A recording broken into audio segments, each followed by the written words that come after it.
Boche gold and diamonds. Buy now pay later. Palakkad Kongad bus കാറിലും car ഓട്ടോറിക്ഷയിലും ഇടിച്ച് 5 കുട്ടികൾക്കും ഓട്ടോ ഡ്രൈവർക്കും പരിക്കേറ്റു. ഒരു കുട്ടിക്ക് ഗുരുതരമായി പരിക്കേറ്റു. കോങ്ങാട് ചല്ലിക്കലിൽ ആണ് അപകടമുണ്ടായത്. കാറിലേക്ക് സ്വകാര്യ ബസ് ഇടിച്ച് കാർ എതിരെ വന്ന ഓട്ടോറിക്ഷയിൽ ഇടിച്ചു മറിയുകയാണ് ഉണ്ടായത്.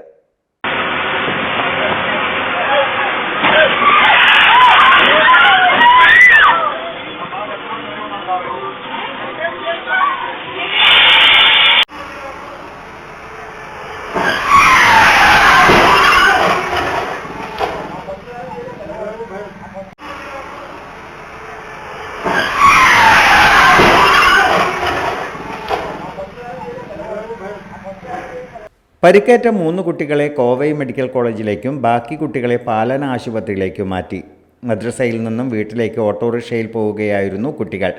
അപകടത്തിൽ ഓട്ടോറിക്ഷ പൂർണ്ണമായും തകർന്നു. കാർ അമിത വേഗതയിലായിരുന്നു എന്നാണ് വിവരം. സംഭവത്തിൽ കാർ ഡ്രൈവറെ കോങ്ങാട് പോലീസ് കസ്റ്റഡിയിലെടുത്തു. Time kids pre school, Mannannur road, Vaniyamkulam. .View news. കാഴ്ചകളാണ് ലോകം, കണ്ടു തുടങ്ങുക.